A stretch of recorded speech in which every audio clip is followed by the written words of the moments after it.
8. Adrenaline. ठीक है, आपका क्लच कहाँ है? मैंने अपने बाएं हैंडल बार पर लगे लीवर की ओर इशारा किया। पकड़ छोड़ना एक गलती थी। भारी बाइक मेरे नीचे डगमगाने लगी, जिससे मुझे एक तरफ से धक्का लगने का खतरा था। मैंने फिर से हैंडल पकड़ा, उसे सीधा रखने की कोशिश की। जेकब, ये खड़ा नहीं रह सकता, मैंने शिकायत की। जब तुम चलोगे तो ये हो जाएगा, उसने वादा किया। अब तुम्हारा ब्रेक कहाँ है? मेरे दाहिने पैर के पीछे। गलत। उसने मेरा दाहिना हाथ पकड़ लिया और मेरी अंगुलियों को थ्रॉटल के ऊपर लगे लीवर के चारों ओर लपेट दिया। लेकिन आपने कहा, यही वह ब्रेक है जो तुम्हें चाहिए। अभी पीछे वाले ब्रेक का प्रयोग मत करो, वह बात के लिए है, जब तुम्हें पता चल जाएगा कि तुम क्या कर रहे हो। ये ठीक नहीं लग रहा, मैंने संदेह से कहा। क्या दोनों ब्रेक महत्वपूर्ण नहीं हैं? पिछला ब्रेक भूल जाओ, ठीक है। यहाँ, उसने अपना हाथ मेरे हाथ में लपेटा और मुझे लीवर को नीचे दबाने को कहा। इसी तरह से आप ब्रेक लगाते हैं। मत भूलना। उसने एक बार फिर मेरा हाथ दबाया। ठीक है, मैंने सहमति जताई। गला घूंट दो। मैंने दाहिनी पकड़ मोड़ दी। Gear shift. मैंने अपनी बाईं पिंडली से उसे धक्का दिया। बहुत बढ़िया। मुझे लगता है कि आपने सभी भागों को ठीक कर लिया है। अब आपको बस इसे चलाना है। ओह हाँ, मैंने बड़बड़ाते हुए कहा और कुछ कहने से डरते हुए। मेरा पेट अजीब तरह से ऐंठ रहा था और मुझे लगा कि मेरी आवाज़ फट सकती है। मैं डर गया था। मैंने खुद को ये समझाने की कोशिश की कि डरना बेकार है। मैं पहले ही सबसे बुरी चीज़ से गुजर चुका हूँ। उसकी तुलना में अब मुझे किसी चीज़ से क्यों डरना चाहिए? मुझे मौत को सामने देखकर हंसना चाहिए। मेरा पेट इसे स्वीकार नहीं कर रहा था। मैं मिट्टी की सड़क के लंबे हिस्से को देखता रहा, जिसके चारों तरफ घने कोहरे से भरी हरियाली थी। सड़क रेतीली और नम थी। कीचड़ से बेहतर। मैं चाहता हूँ कि तुम क्लच को दबाए रखो, जेकब ने निर्देश दिया। मैंने अपनी उंगलियां क्लच के चारों ओर लपेट लीं। अब ये बहुत महत्वपूर्ण है, बेला, जेकब ने जोर देकर कहा। इसे जाने मत दो, ठीक है। मैं चाहता हूँ कि तुम ये दिखावा करो कि मैंने तुम्हें एक जिंदा ग्रेनेड थमा दिया है। पिन बाहर है और तुम चम्मच को पकड़े हुए हो। मैंने और जोर से दबाया। अच्छा, क्या आपको लगता है कि आप इसे शुरू कर सकते हैं? अगर मैं अपना पैर हिलाऊंगा, तो गिर जाऊंगा, मैंने दांत पीसते हुए उससे कहा। मेरी उंगलियां मेरे पैरों के चारों ओर कसी हुई थीं। लाइव ग्रेनेड, ठीक है, मैं करूंगा। क्लच मत छोड़ना। उसने एक कदम पीछे हटकर अचानक पैडल पर अपना पैर पटक दिया। एक छोटी सी फटने वाली आवाज आई और उसके जोर से बाइक हिल गई। मैं बगल की तरफ गिरने लगा, लेकिन जैक ने बाइक को पकड़ लिया, इससे पहले कि वह मुझे जमीन पर गिरा दे। संभल कर बैठो, उसने प्रोत्साहित किया। क्या अभी भी क्लच है? हाँ, मैंने हाँफते हुए कहा। अपने पैर जमा लो, मैं फिर से कोशिश करने जा रहा हूँ। लेकिन उसने भी सुरक्षा के लिए अपना हाथ सीट के पीछे रख दिया। इग्निशन चालू होने से पहले मुझे 4 और किक मारने पड़े। मुझे लगा कि बाइक मेरे नीचे किसी गुस्सैल जानवर की तरह गड़गड़ा रही है। मैंने क्लच को तब तक पकड़े रखा जब तक मेरी उंगलियां दर्द करने लगीं। थ्रॉटल को आजमाओ, उन्होंने सुझाव दिया। बहुत हल्के से, और क्लच को मत छोड़ो। मैंने झिझकते हुए दायां हैंडल घुमाया। हालांकि हरकत बहुत कम थी, लेकिन बाइक मेरे नीचे से घिसकती हुई निकल गई। अब वो गुस्से और भूख से भरी हुई लग रही थी। जेकब गहरी संतुष्टि में मुस्कुराया। क्या तुम्हें याद है कि इसे पहले गियर में कैसे डाला जाता है? उसने पूछा। हाँ, ठीक है, आगे बढ़ो और ऐसा करो। ठीक है। वो कुछ सेकंड तक इंतजार करता रहा। बायां पैर, उसने संकेत दिया। मुझे पता है, मैंने गहरी सांस लेते हुए कहा। क्या तुम सच में ऐसा करना चाहते हो? जेकब ने पूछा। तुम डरे हुए लग रहे हो। मैं ठीक हूँ, मैंने झट से कहा। मैंने गियर शिफ्ट को एक पायदान नीचे कर दिया। बहुत बढ़िया, उसने मेरी तारीफ की। अब, बहुत धीरे से, क्लच को ढीला करो। वह बाइक से एक कदम दूर हट गया। तुम चाहते हो कि मैं ग्रेनेड छोड़ दूं? मैंने अविश्वास में पूछा। कोई आश्चर्य नहीं कि वो पीछे हट रहा था। बेला, तुम इसी तरह आगे बढ़ोगी। बस इसे थोड़ा थोड़ा करके करो। जैसे ही मैंने अपनी पकड़ ढीली करनी शुरू की, मुझे एक आवाज से झटका लगा जो मेरे बगल में खड़े हुए की नहीं थी। ये लापरवाही, बचकाना और मूर्खतापूर्ण है, बेला, मखमली आवाज गुस्से से बोली। ओह! मैं चौंका और मेरा हाथ क्लच से छूट गया। बाइक मेरे नीचे उछली, जिससे मैं आगे की ओर उछला और फिर मेरे ऊपर आधा गिर गया। इंजन की गड़गड़ाहट बंद हो गई। बेला, जेकब ने बड़ी आसानी से भारी बाइक को मुझसे दूर कर दिया। क्या तुम्हें चोट लगी है? लेकिन मैं सुन नहीं रहा था। मैंने तुमसे कहा था, उत्तम आवाज एकदम स्पष्ट होकर फुसफुसाए। बेला, जेकब ने मेरा कंधा हिलाया। मैं ठीक हूँ, मैंने घबरा कर कहा। बहुत बढ़िया, मेरे दिमाग में आवाज वापस आ गई थी। यह अभी भी मेरे कानों में नर्म, मखमली गूंज के रूप में गूंज रही थी। मेरा दिमाग तेजी से संभावनाओं के बारे में सोचने लगा। यहाँ कोई परिचितता नहीं थी, एक ऐसी सड़क पर जिसे मैंने पहले कभी नहीं देखा था, कुछ ऐसा कर रहा था जो मैंने पहले कभी नहीं किया था, कोई डीजा वू नहीं था, इसलिए मतिभ्रम किसी और चीज से शुरू हुआ होगा। मुझे लगा कि एड्रेनालाइन फिर से मेरी नसों में दौड़ रहा है, और मुझे लगा कि मेरे पास जवाब है।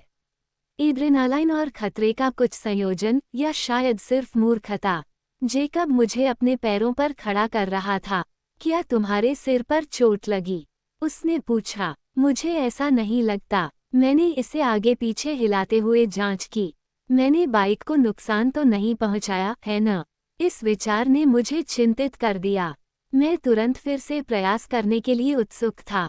लापरवाह होना जितना मैंने सोचा था उससे कहीं ज्यादा फायदेमंद साबित हो रहा था। धोखा देना भूल जाओ। शायद मुझे भ्रम पैदा करने का कोई तरीका मिल गया था जो ज्यादा महत्वपूर्ण था। नहीं, तुमने बस इंजन बंद कर दिया, जेकब ने मेरी त्वरित अटकलों को बाधित करते हुए कहा। तुमने क्लच बहुत तेजी से छोड़ दिया। मैंने सिर हिलाया। चलो फिर से कोशिश करते हैं। क्या तुम्हें यकीन है? जेकब ने पूछा। सकारात्मक। इस बार मैंने खुद ही किक स्टार्ट करने की कोशिश की। ये जटिल था, मुझे पैडल को पर्याप्त बल से दबाने के लिए थोड़ा उछलना पड़ा, और हर बार जब मैंने ऐसा किया, तो बाइक ने मुझे गिराने की कोशिश की। जेकब का हाथ हैंडल बार पर मडरा रहा था, अगर मुझे उसकी ज़रूरत होती तो वो मुझे पकड़ने के लिए तैयार रहता। इंजन चालू होने और मेरे नीचे दहाड़ने से पहले मुझे कई अच्छे प्रयास करने पड़े, और उससे भी ज़्यादा खराब प्रयास करने पड़े। ग्रेनेड को पकड़ना याद रखते हुए, मैंने प्रयोगात्मक रूप से थ्रॉटल को तेज किया। ये हल्के से स्पर्श पर गुर्राया। मेरी मुस्कान अब जेकब की मुस्कान जैसी थी। क्लच पर आराम से काम करो, उसने मुझे याद दिलाया। तो क्या तुम खुद को मारना चाहते हो? क्या यही बात है? दूसरी आवाज फिर से बोली, उसका स्वर गंभीर था।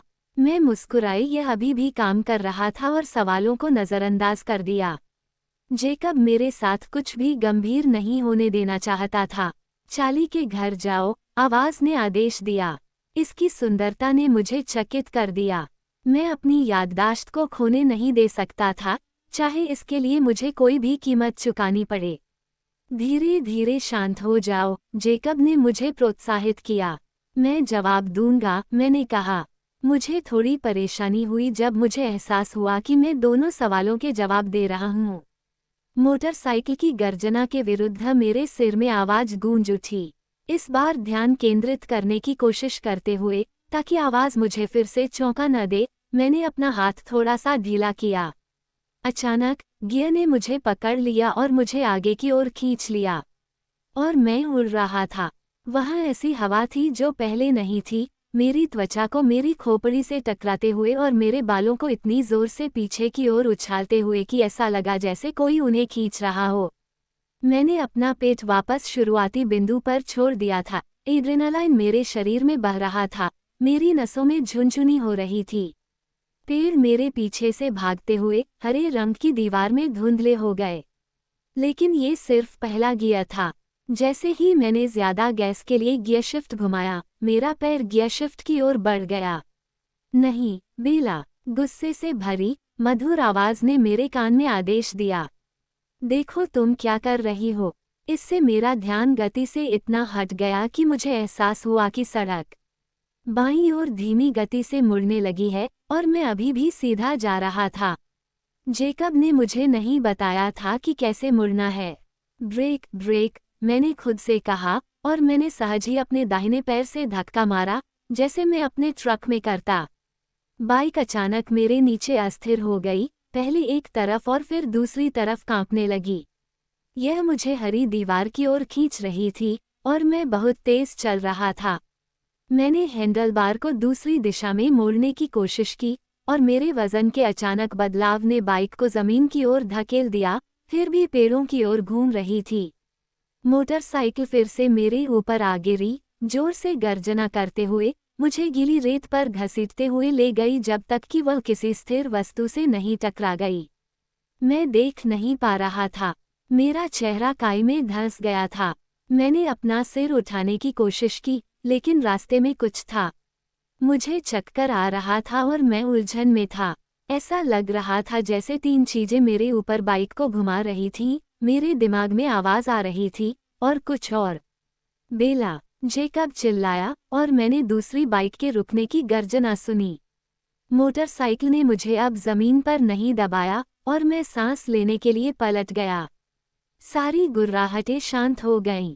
वाह, मैंने बड़बड़ाया। मैं रोमांचित था। ये वही था, एक मतिभ्रम एड्रेनालाइन प्लस क्लैंगर प्लस मूर्खता का नुस्खा। वैसे भी कुछ हिस्सा ही था। बेला, जेकब उत्सुकता से मेरे ऊपर झुका हुआ था। बेला, क्या तुम जीवित हो? मैं बहुत बढ़िया हूँ, मैंने उत्साह से कहा। मैंने अपने हाथ और पैर मोड़े। सब कुछ सही तरीके से काम कर रहा था। चलो इसे फिर से करते हैं। मुझे ऐसा नहीं लगता। जेकब अभी भी चिंतित लग रहा था। मुझे लगता है कि मुझे पहले तुम्हें अस्पताल ले जाना चाहिए।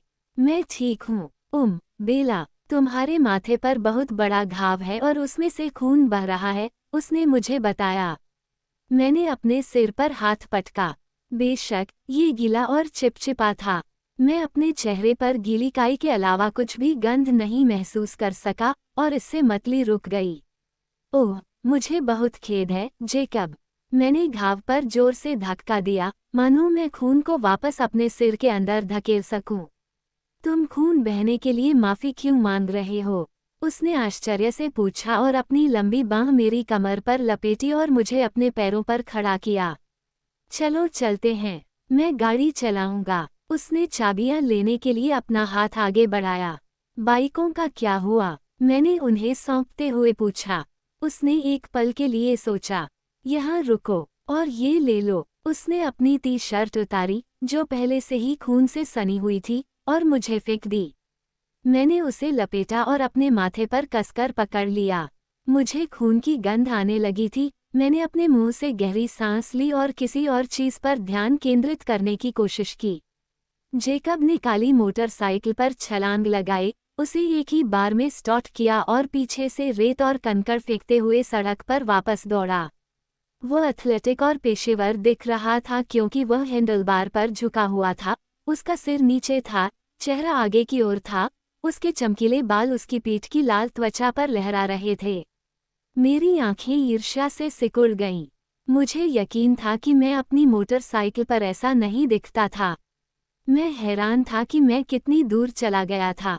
जब जेकब आखिरकार ट्रक के पास पहुंचा तो मैं उसे दूर से मुश्किल से देख पा रहा था। उसने बाइक को बेड पर फेंका और ड्राइवर की तरफ भागा। मुझे बिल्कुल भी बुरा नहीं लगा क्योंकि वह मेरे पास वापस आने की जल्दी में मेरे ट्रक को बहरा कर देने वाली गर्जना के साथ आगे बढ़ा रहा था। मेरे सिर में हल्का दर्द हुआ और पेट में बेचैनी हुई, लेकिन कट गंभीर नहीं था। सिर के घाव से बस ज्यादा खून बह रहा था। उसकी जल्दबाजी जरूरी नहीं थी। जेकब ट्रक को चालू छोड़कर दौड़ता हुआ मेरे पास आया और उसने पुनः अपनी बांह मेरी कमर पर लपेट ली। ठीक है, चलो तुम्हें ट्रक में ले चलते हैं। मैं वास्तव में ठीक हूँ, मैंने उसे आश्वस्त किया जब उसने मुझे अंदर आने में मदद की। चिंता मत करो, ये बस थोड़ा सा खून है। बहुत सारा खून, मैंने उसे बुदबुदाते हुए सुना जब वो मेरी बाइक की ओर वापस जा रहा था। अब चलो एक पल के लिए इस बारे में सोचते हैं, मैंने तब शुरू किया जब वो वापस अंदर आया। अगर तुम मुझे इस तरह ही आर में ले जाओगे तो चाली को इसके बारे में जरूर पता चल जाएगा। मैंने अपनी जीन्स में जमी रेत और गंदगी पर नजर डाली। बेला, मुझे लगता है कि तुम्हें टाँके लगाने की जरूरत है। मैं तुम्हें खून बहने नहीं दूंगा। मैं ऐसा नहीं करूंगा, मैंने वादा किया। चलो पहले बाइक वापस ले चलते हैं और फिर हम मेरे घर पर रुकेंगे ताकि अस्पताल जाने से पहले मैं सबूतों को नष्ट कर सकूं। चाली के बारे में क्या? उसने कहा कि उसे आज काम करना है। क्या सचमुच आश्वस्त हैं? मेरा विश्वास करो, मुझे आसानी से खून बह जाता है। यह उतना भयानक नहीं है जितना दिखता है। जेकब खुश नहीं था, उसका पूरा मुंह एक असामान्य भौं में नीचे की ओर मुड़ा हुआ था, लेकिन वह मुझे परेशानी में नहीं डालना चाहता था। मैं खिड़की से बाहर देखता रहा, उसकी खराब हो चुकी शर्ट को अपने सिर पर पकड़े हुए, जबकि वह मुझे फोक्स ले गया। मोटरसाइकिल मेरे सपने से भी बेहतर थी। इसने अपना मूल उद्देश्य पूरा किया। मैंने धोखा दिया था, अपना वादा तोड़ा था। मैं बेवजह लापरवाह था। अब मुझे थोड़ा कम दयनीय महसूस हुआ क्योंकि दोनों तरफ से वादे तोड़ दिए गए थे। और फिर मतिभ्रम की कुंजी की खोज। कम से कम मुझे उम्मीद थी कि मैंने ऐसा किया होगा। मैं जल्द से जल्द इस सिद्धांत का परीक्षण करने जा रहा था। शायद वे यार में मेरे साथ जल्दी से निपट लेंगे और मैं आज रात फिर से कोशिश कर सकता हूँ। सड़क पर इस तरह से दौड़ना अद्भुत था। मेरे चेहरे पर हवा का एहसास, गति और स्वतंत्रता। इसने मुझे पिछले जीवन की याद दिला दी। बिना सड़क के घने जंगल में उड़ते हुए बगुले की पीठ पर सवार होकर मैंने वही सोचना बंद कर दिया, अचानक पीड़ा में यादों को टूटने दिया। मैं सिहर उठा। तुम अभी भी ठीक हो? जेकब ने पूछा। हाँ, मैंने पहले की तरह ही आश्वस्त होने की कोशिश की। वैसे, उसने आगे कहा, मैं आज रात को तुम्हारा फुट ब्रेक काट दूंगा। घर पहुंचकर मैंने सबसे पहले खुद को आईने में देखा। ये बहुत भयानक था। मेरे गाल और गर्दन पर खून की मोटी धारियां सूख रही थीं, जो मेरे गंदे बालों में उलझी हुई थीं। मैंने खुद की जांच की, ये दिखावा करते हुए कि खून पेंट है ताकि यह मेरे पेट को परेशान न करे। मैंने अपने मुंह से सांस ली और मैं ठीक था। मैंने जितना हो सका उतना अच्छे से नहाया। फिर मैंने अपने गंदे, खून से सने कपड़ों को कपड़े धोने की टोकरी में छिपा दिया और जितना हो सका उतनी सावधानी से नई जीन्स और बटन अप शर्ट, जिसे मुझे अपने सिर के ऊपर खींचने की जरूरत नहीं थी, पहन ली। मैं ये काम एक हाथ से करने में कामयाब रहा और दोनों कपड़ों पर खून नहीं लगा। जल्दी करो, जेकब ने पुकारा। ठीक है, मैंने चिल्लाकर कहा, ये सुनिश्चित करने के बाद कि मैंने अपने पीछे कोई आपत्तिजनक चीज नहीं छोड़ी है, मैं नीचे की ओर चला गया। मैं कैसी दिखती हूँ? मैंने उससे पूछा। उन्होंने स्वीकार किया, बेहतर। लेकिन क्या मैं ऐसा दिख रहा हूँ जैसे मैं आपके गैराज में ठोकर खाकर गिर गया और मेरा सिर हथौड़े से टकरा गया? जरूर, मुझे ऐसा लगता है। तो हम चलते हैं। जेकब ने मुझे जल्दी से दरवाजे से बाहर निकाला और फिर से गाड़ी चलाने पर जोर दिया। हम अस्पताल के आधे रास्ते पर थे जब मुझे एहसास हुआ कि वह अभी भी शर्टलेस था। मैंने अपराध बोध से मुंह सिकोड़ा। हमें तुम्हें जैकेट दे देनी चाहिए थी। इससे तो हमारी पोल खुल जाती, उसने मजाक में कहा। इसके अलावा यहाँ ठंड भी नहीं है। क्या तुम मजाक कर रहे हो? मैं कांप उठा और हीटर चालू करने के लिए आगे बढ़ा। मैंने जेकब को देखा कि कहीं वह सिर्फ इसलिए तो नहीं खेल रहा है ताकि मैं चिंता न करूं, लेकिन वह काफी सहज लग रहा था। उसने एक हाथ मेरी सीट के पीछे रखा हुआ था, हालांकि मैं गर्म रहने के लिए सिमटा हुआ था। जेकब वास्तव में 16 से ज्यादा उम्र का लग रहा था, 40 से ज्यादा नहीं, लेकिन शायद मुझसे ज्यादा उम्र का। क्विल के पास मांसपेशियों के मामले में ज्यादा कुछ नहीं था। जेकब ने दावा किया था कि वह एक कंकाल है। मांसपेशियां लंबी और पतली किस्म की थीं, लेकिन वे निश्चित रूप से चिकनी त्वचा के नीचे थीं। उसकी त्वचा का रंग इतना सुंदर था कि मुझे उससे जलन होने लगी। जेकब ने मेरी जांच को देखा। क्या? उसने अचानक आत्मचेतना से पूछा। कुछ नहीं, मुझे पहले इसका एहसास नहीं था। क्या तुम्हें पता है, तुम बहुत खूबसूरत हो। एक बार जब मेरे शब्द निकल गए तो मुझे चिंता हुई कि कहीं वह मेरे इस आवेगपूर्ण अवलोकन को गलत अर्थ में न लेकिन जेकब ने बस अपनी आंखें घुमाईं। तुम्हारा सिर बहुत जोर से टकराया है ना? मैं गंभीर हूँ। ठीक है, तो धन्यवाद। कुछ हद तक। मैं मुस्कुराया। आपका स्वागत है। मेरे माथे पर लगे घाव को ठीक करने के लिए मुझे 7 टांके लगाने पड़े। स्थानीय एनेस्थेटिक के डंक के बाद प्रक्रिया में कोई दर्द नहीं हुआ। डॉक्टर स्नो जब सिलाई कर रहे थे तब जेकब ने मेरा हाथ पकड़ रखा था और मैंने ये सोचने की कोशिश नहीं की कि यह विडंबना क्यों थी। हम हमेशा के लिए अस्पताल में थे। जब तक मेरा काम खत्म हुआ मुझे जेकब को उसके घर छोड़ना पड़ा और चार्ली के लिए खाना बनाने के लिए जल्दी से वापस आना पड़ा। चार्ली जेकब के गराज में गिरने की मेरी कहानी पर यकीन करने लगा। आखिरकार ऐसा नहीं था कि मैं पहले कभी अपने पैरों के अलावा किसी और मदद के बिना ईआर में नहीं जा पाया था। ये रात उस पहली रात जितनी बुरी नहीं थी जब मैंने पोर्ट एंजल्स में एक बेहतरीन आवाज़ सुनी थी। छेद वापस आ गया, जैसा कि हमेशा होता था जब मैं जेकब से दूर होता था, लेकिन ये किनारों के आसपास इतना बुरी तरह नहीं धड़कता था। मैं पहले से ही आगे की योजना बना रहा था और अधिक भ्रमों की प्रतीक्षा कर रहा था और यह एक विकर्षण था। साथ ही मुझे पता था कि कल जब मैं फिर से जेकब के साथ रहूंगा तो मुझे बेहतर महसूस होगा। इससे खाली छेद और परिचित दर्द को सहना आसान हो गया, राहत नजर आ रही थी। दुर्स्वप्न ने भी अपनी शक्ति को थोड़ा खो दिया था। मैं हमेशा की तरह शून्यता से भयभीत था, लेकिन मैं अजीब तरह से अधीर भी था क्योंकि मैं उस पल का इंतजार कर रहा था जो मुझे होश में ला देगा। मुझे पता था कि दुर्स्वप्न को खत्म होना ही था। अगले बुधवार को जब मैं यार से घर पहुंच पाता उससे पहले ही डॉक्टर गेरेंडी ने मेरे पिता को फ़ोन करके चेतावनी दी कि मुझे शायद सिर में चोट लग गई है और उन्होंने मुझे रात में हर 2 घंटे में जगाने की सलाह दी ताकि यह सुनिश्चित हो सके कि यह गंभीर नहीं है। चार्ली की आंखें फिर से ठोकर खाने के बारे में मेरी कमज़ोर व्याख्या पर संदेह से सिकुड़ गईं। शायद तुम्हें गैराज से बाहर ही रहना चाहिए, बेला, उस रात खाने के दौरान उसने सुझाव दिया। मैं घबरा गया। मुझे चिंता थी कि चार्ली कोई ऐसा आदेश जारी करने वाला है जो लापुश और उसके परिणामस्वरूप मेरी मोटरसाइकिल पर प्रतिबंध लगा देगा। और मैं हार नहीं मान रहा था। आज मुझे सबसे अद्भुत भ्रम हुआ था। मेरी मखमली आवाज़ वाला भ्रम मुझ पर लगभग 5 मिनट तक चिल्लाता रहा, इससे पहले कि मैं अचानक ब्रेक लगाता और खुद को पेड़ से टकराता। मैं आज रात जो भी दर्द सहूंगा उसे बिना किसी शिकायत के सह लूंगा। ये गराज में नहीं हुआ। मैंने तुरंत विरोध किया। हम पैदल यात्रा कर रहे थे और मैं एक चट्टान से टकरा गया। तुम कब से लंबी पैदल यात्रा कर रहे हो? चार्ली ने संदेह से पूछा। मैंने कहा, न्यूटन में काम करने से कभी न कभी तो असर पड़ेगा ही। हर दिन बाहर की दुनिया के सभी गुणों को बेचने में बिताओ, अंततः तुम जिज्ञासु हो जाओगे। चार्ली ने अविश्वास से मेरी ओर देखा। मैं अधिक सावधान रहूंगा, मैंने वादा किया और मेज के नीचे चुपके से अपनी उंगलियां पार कर लीं। मुझे आपके लापुश के आसपास पैदल यात्रा करने में कोई आपत्ति नहीं है, लेकिन शहर के करीब ही रहना ठीक है। क्यों? खैर, हमें हाल ही में वन्य जीवों से जुड़ी बहुत सारी शिकायतें मिल रही हैं।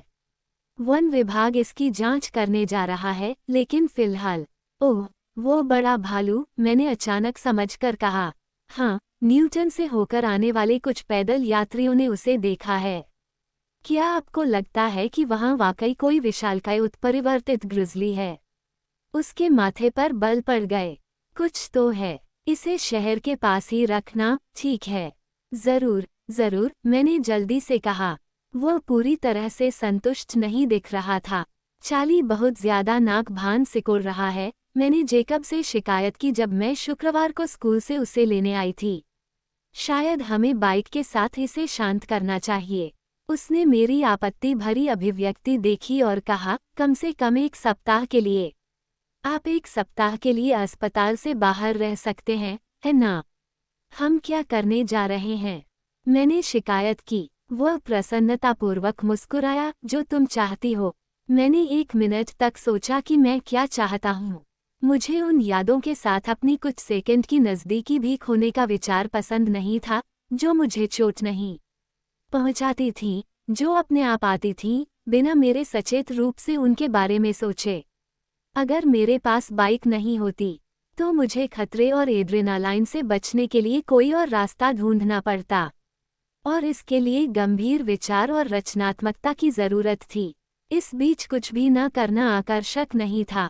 मान लीजिए कि मैं फिर से उदास हो गया, जैक के साथ भी मुझे व्यस्त रहना था। शायद कोई और तरीका था, कोई और नुस्खा था, कोई और जगह थी। घर निश्चित रूप से एक गलती थी, लेकिन उसकी उपस्थिति कहीं और अंकित होनी चाहिए, मेरे अंदर के अलावा कहीं और। ऐसी कोई जगह होनी चाहिए जहां वह अन्य मानवीय यादों से भरी सभी परिचित जगहों के बजाय अधिक वास्तविक लगे। मैं एक ऐसी जगह के बारे में सोच सकता हूं जहां ये बात सच हो सकती है। एक ऐसी जगह जो हमेशा उसकी होगी और किसी और की नहीं। एक जादुई जगह, रोशनी से भरी हुई, खूबसूरत घास का मैदान जो मैंने अपने जीवन में सिर्फ एक बार देखा था, धूप और उसकी त्वचा की चमक से रोशन। इस विचार के उलट होने की बहुत संभावना थी। ये खतरनाक रूप से दर्दनाक हो सकता था। मेरी छाती में दर्द हो रहा था। इसके बारे में सोचते ही खालीपन महसूस हो रहा था। खुद को सीधा रखना, खुद को उजागर न करना मुश्किल था, लेकिन निश्चित रूप से सभी जगहों में से मैं उसकी आवाज़ सुन सकता था। और मैंने चार्ली को पहले ही बता दिया था कि मैं हाइकिंग कर रहा हूँ। तुम इतना सोच क्यों रहे हो? जेकब ने पूछा। अच्छा, मैंने धीरे से कहना शुरू किया। मैंने ये जगह जंगल में एक बार देखी थी जब मैं हाइकिंग कर रहा था। एक छोटा सा घास का मैदान, सबसे खूबसूरत जगह। मुझे नहीं पता कि मैं इसे फिर से अपने आप खोज पाऊंगा या नहीं। निश्चित रूप से इसके लिए कुछ प्रयास करने होंगे। हम कंपास और ग्रिड पैटर्न का उपयोग कर सकते हैं, जेकब ने आत्मविश्वास से भरी मदद के साथ कहा। क्या आप जानते हैं कि आपने कहाँ से शुरुआत की? हाँ, ठीक उस ट्रेलहेड के नीचे जहाँ एक 10 समाप्त होता है। मुझे लगता है कि मैं मुख्यतः दक्षिण की ओर जा रहा था। ठीक है, हम इसे ढूंढ लेंगे। हमेशा की तरह, जेकब मेरी किसी भी चीज़ के लिए तैयार था, चाहे वह कितनी भी अजीब क्यों न हो। तो शनिवार की दोपहर मैंने अपने नए लंबी पैदल यात्रा के जूते पहने, पहली बार ओलंपिक प्रायद्वीप में 20% कर्मचारी छूट और लापुश के लिए चला गया। उस सुबह खरीदे गए मेरे नए स्थलाकृतिक मानचित्र को पकड़ लिया। हमने तुरंत काम शुरू नहीं किया। सबसे पहले जेकब लिविंग रूम के फर्श पर फैल गया, पूरे कमरे को घेर लिया और पूरे 20 मिनट तक मुख्य भाग पर एक जटिल जाल खींच दिया। नक्शे के बारे में बात करते हुए मैं रसोई की कुर्सी पर बैठा था और बिली से बात कर रहा था। बिली को हमारी प्रस्तावित हाइकिंग यात्रा के बारे में बिल्कुल भी चिंता नहीं थी। मुझे आश्चर्य हुआ कि जेकब ने उसे बताया था कि हम कहाँ जा रहे हैं, जबकि लोग भालू के दिखने के बारे में बहुत हंगामा कर रहे थे। मैं बिली से कहना चाहता था कि वह चार्ली से इस बारे में कुछ न कहे, लेकिन मुझे डर था कि ऐसा करने से विपरीत परिणाम हो सकता है। शायद हम सुपर भालू को देखेंगे, जेकब ने मजाक में कहा। उसकी नज़रें उसके डिज़ाइन पर टिकी थीं। मैंने चार्ली जैसी प्रतिक्रिया के डर से तेजी से बिली की ओर देखा, लेकिन बिली ने अपने बेटे पर हंसते हुए कहा, शायद तुम्हें शहद का एक जार ले जाना चाहिए, बस मामले के लिए। जैक ने हंसते हुए कहा, आशा है कि तुम्हारे नए जूते जल्दी बनेंगे, बेला। एक छोटा सा जार भूखे भालू को ज्यादा देर तक व्यस्त नहीं रख सकता। मुझे बस तुमसे तेज होना है। इसके लिए शुभकामनाएं, जेकब ने आंखें घुमाते हुए कहा और नक्शा फिर से मोड़ दिया। चलो चलें, मज़े करो, बिली ने गरजते हुए कहा और खुद को रेफ्रिजरेटर की ओर ले गया।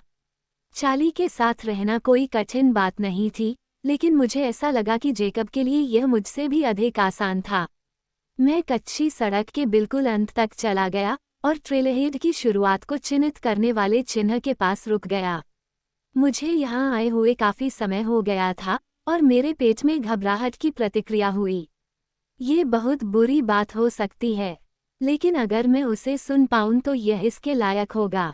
मैं बाहर निकला और हरे रंग की घनी दीवार को देखने लगा। मैं इसी रास्ते से गया था, मैंने सीधे सामने की ओर इशारा करते हुए कहा। जैक ने बड़बड़ाया। क्या? उसने उस दिशा की ओर देखा जिस ओर मैंने इशारा किया था, फिर स्पष्ट रूप से चिन्हित पथ की ओर, और फिर वापस। मैंने सोचा था कि तुम एक पथ प्रदर्शक किस्म की लड़की हो। मैं नहीं। मैंने उदास होकर मुस्कुराया। मैं एक विद्रोही हूँ। वह हंसा और फिर हमारा नक्शा निकाला। मुझे 1 सेकंड दो। उसने कुशलतापूर्वक कंपास को पकड़ा और नक्शे को तब तक घुमाया जब तक कि वो उसकी इच्छानुसार कोण पर नहीं आ गया। ठीक है, ग्रिड पर पहली लाइन। चलो इसे करते हैं। मैं समझ सकता था कि मैं जेकब की गति को धीमा कर रहा था, लेकिन उसने कोई शिकायत नहीं की। मैंने जंगल के इस हिस्से में अपनी पिछली यात्रा के बारे में सोचने से बचने की कोशिश की, एक बहुत ही अलग साथी के साथ। सामान्य यादें अभी भी कैंसरकारी थीं। अगर मैं खुद को फिसलने देता, तो मैं अपनी बाहों को अपनी छाती को पकड़ने के लिए पकड़ लेता, सांस के लिए हौंफता, और मैं जेकब को ये कैसे समझाता। वर्तमान पर ध्यान केंद्रित रखना उतना कठिन नहीं था जितना मैंने सोचा था। जंगल प्रायद्वीप के किसी भी अन्य हिस्से की तरह ही दिखता था, और जेकब ने एक बहुत ही अलग मूड बनाया। वो खुशी से सीटी बजा रहा था, एक अपरिचित धुन, अपनी बाहें हिला रहा था और खुरदरी झाड़ियों के बीच आसानी से आगे बढ़ रहा था। छाया हमेशा की तरह उतनी गहरी नहीं लग रही थी। मेरे निजी सूरज के साथ तो बिल्कुल भी नहीं। जेकब हर कुछ मिनट में कंपास की जांच करता था, अपने ग्रिड के रेडिएटिंग स्पोक में से एक के साथ हमें सीधी रेखा में रखता था। वह वास्तव में ऐसा लग रहा था जैसे वह जानता था कि वह क्या कर रहा है। मैं उसकी तारीफ करने जा रहा था, लेकिन मैंने खुद को रोक लिया। इसमें कोई संदेह नहीं है कि वो अपनी बढ़ी हुई उम्र में कुछ और साल जोड़ देगा। चलते चलते मेरा मन भटक गया और मेरी जिज्ञासा बढ़ती गई। मैं समुद्र की चट्टानों के पास हुई बातचीत को नहीं भूला था। मैं इंतजार कर रहा था कि वह फिर से इस बारे में बात करे, लेकिन ऐसा नहीं लग रहा था कि ऐसा होने वाला है। अरे जैक, मैंने झिझकते हुए पूछा। हाँ, एम्ब्री के साथ क्या हाल है? क्या वह अब सामान्य हो गया है? जेकब 1 मिनट तक चुप रहा, फिर भी लंबी लंबी चाल से आगे बढ़ता रहा। जब वह करीब 10 फीट आगे निकल गया, तो वह मेरा इंतजार करने के लिए रुक गया। नहीं, वह सामान्य स्थिति में नहीं लौटा है, जेकब ने कहा। जब मैं उसके पास पहुंचा, उसका मुंह कोनों से नीचे की ओर खींच गया। उसने फिर से चलना शुरू नहीं किया। मुझे तुरंत इस बात पर पछतावा हुआ। अभी भी सैम के साथ। हाँ, उसने अपना हाथ मेरे कंधे पर रखा, और वह इतना परेशान दिख रहा था कि मैंने उसे खेल खेल में नहीं झटक दिया, जबकि अन्यथा मैं ऐसा कर सकती थी। क्या वे अब भी तुम्हें अजीब नज़रों से देख रहे हैं? मैंने फुसफुसाते हुए पूछा। जेकब ने पेड़ों के बीच से देखा, कभी कभी। और बिली, हमेशा की तरह मददगार, उन्होंने खट्टी, क्रोधित आवाज में कहा जिससे मैं परेशान हो गया। हमारा सोफा हमेशा खुला रहता है, मैंने कहा। वह अप्राकृतिक उदासी को तोड़ते हुए हंसा। लेकिन सोचिए कि चाली की क्या स्थिति होगी जब बिली पुलिस को मेरे अपहरण की रिपोर्ट करने के लिए बुलाएगा।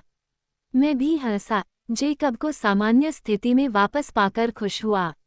जब जेकब ने बताया कि हम 6 मील चले गए हैं, तो हम रुक गए, कुछ समय के लिए पश्चिम की ओर चले गए, और उसके ग्रिड की दूसरी लाइन के साथ वापस चले गए। सब कुछ बिल्कुल वैसा ही दिख रहा था जैसा कि अंदर जाने का रास्ता था, और मुझे लग रहा था कि मेरी मूर्खतापूर्ण खोज लगभग बर्बाद हो गई है। मैंने यह बात तब स्वीकार की जब अंधेरा होने लगा, सूरज रहित दिन तारों रहित रात की ओर बढ़ रहा था, लेकिन जेकब अधिक आश्वस्त था। जब तक तुम्हें यकीन है कि हम सही जगह से शुरू कर रहे हैं।